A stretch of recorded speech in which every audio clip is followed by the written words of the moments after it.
Cinderella. Once upon a time, there was a beautiful girl named Cinderella. She was so kind that even the mice and the birds were her friends. Each morning, they'd wake her from her sweet dreams with their song. Cinderella lived with her cruel stepmother and her two stepsisters, Anastasia and Drizella. They treated her like a servant. Cinderella had to do all the cooking and sewing and washing and scrubbing. Her stepsisters never did any work. One day, a royal messenger came to the house. He brought a letter from the king. The stepmother read the letter. The king was giving a royal ball for the prince that night, and every girl in the kingdom was invited. "That means I can go?" Cinderella cried. Her stepsisters laughed. "Imagine Cinderella dancing with a prince," Drizella crackled. "She's only fit to dance with a broom," added Anastasia. "But the letter says every girl's invited," Cinderella insisted. "So it does," the stepmother agreed. "You may go, if you get all your work done and if you can find something to wear." "Oh, thank you," said Cinderella as she quickly ran up the stairs to her room. Cinderella pulled out a dress from her trunk. "This was my mother's dress," she told her little friends. "Isn't it lovely? It just needs some decoration." Cinderella's mice had never seen her so happy. A thin mouse named Jacques said that Cinderella would be the prettiest girl at the ball. A fat mouse named Gus agreed. Cinderella took out her sewing basket. "I'll just need a sash and some beads," she said. Just then the stepmother shouted, "Cinderella! Cinderella hurried down the stairs.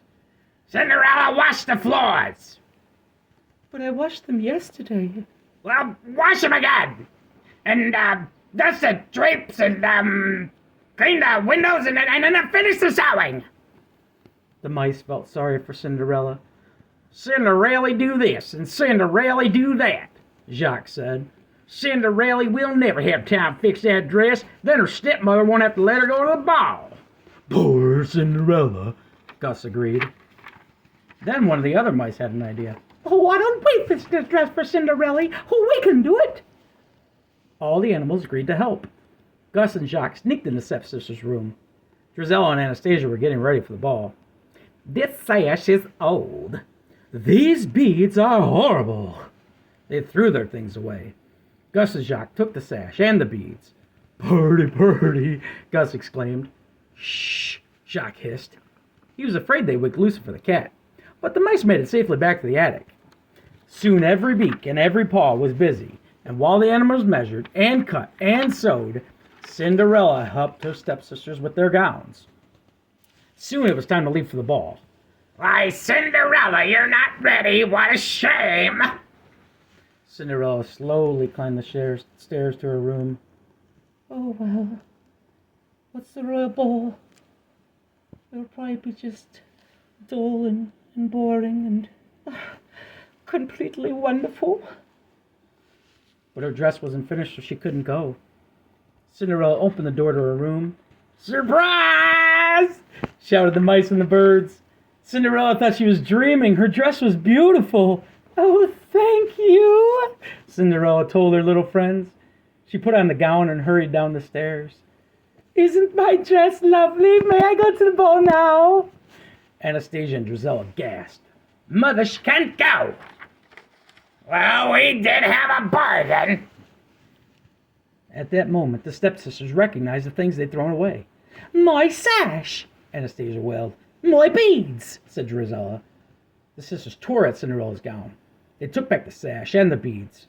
Cinderella was left in rags. Then Drizella and Anastasia went to the ball with their mother. Cinderella ran into the garden. She tried to remember her sweet dreams, but now she didn't think they'd ever come true. Her little animal friends had never seen her so sad. "There's just nothing left to believe in. Nothing," Cinderella sobbed. She didn't notice the lights that danced and twinkled all around her, but Jacques and Gus did. They couldn't hardly believe their eyes. The lights turned into a kind-looking woman. The woman patted Cinderella's head and said, You must believe in something or I wouldn't be here. And here I am, so dry your tears. Now, where did I put my wand? The woman was Cinderella's fairy godmother, and everything she needed to help Cinderella was right in the garden. The fairy godmother waved her wand, and bippity-boppity-boo. 4 mice became 4 white horses. And bippity-boppity-boo. A pumpkin turned into a beautiful coach, and a horse became a coachman, and a dog became a footman. The fairy godmother was very pleased. Hop in, my dear, we can't waste time. Don't you think, my dress, Oh, good heavens, child, you can't go like that. Bippity-boppity-boo. Suddenly, Cinderella was wearing the gown of her dreams, and on her feet she wore glass slippers. The fairy godmother said, like all dreams, my magic must end. At midnight, the spell will be broken. Cinderella promised to be home before midnight, and off she rode to the ball. The ball had already begun. The king was not very happy. He wanted his son to marry, but the prince had danced with all the girls at the ball and hadn't fallen in love with any of them.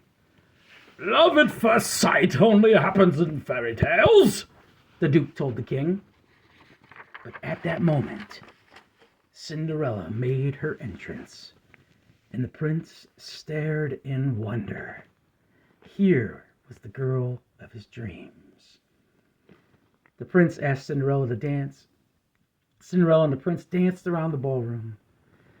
Everyone wondered about the beautiful girl. Do we know her? Drizella asked. The prince seems to, Anastasia said with jealousy. There's just something familiar about her, said the wicked stepmother. When the dance ended, Cinderella and the prince walked into the garden. They were falling in love.